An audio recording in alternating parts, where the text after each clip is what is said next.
Hey families, it's Sam again, and today we're in part 2 of how to listen well.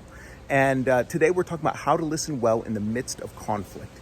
And when I talk about conflict, I'm talking about when a conversation moves from being a conversation to an argument. When emotions are on the rise and we feel heated. In a conflict, we tend to listen differently, right? We tend to listen to maybe to attack or to poke holes in the other person's argument, or we listen to gather ammunition so that when it's our turn to talk, we can blast them. And none of those ways of listening are helpful or healthy.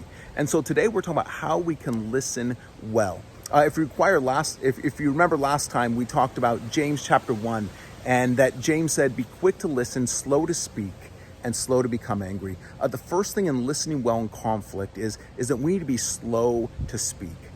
We need to be careful about the words that we choose to say. Because I know for myself, the first thing that comes to my mind in the midst of a conflict, in the midst of an argument, is usually not the right thing to say. I'm going to end up having to go back and apologize to my wife or my kids for saying something that was unkind. And I'm going to hurt them. And so being able to be slow to speak is the first way that we can listen well in conflict. The second thing that we can do to listen well in conflict is to listen to understand. Not just listening to hear them, but really trying to understand where they're coming from, to hear their perspective. Why are they frustrated? Why are they hurt? Where is this emotional response coming from? And that means that we need to be listeners, and we need to be good question askers, asking the right questions and then being able to listen to what they say, and not trying to give them a rebuttal, like, no, you don't feel that way, but actually listening to what they feel and what they think. And that's really important, and that's really helpful. People love to be heard. They love to be understood. The third thing is just that I need to stay in the conversation.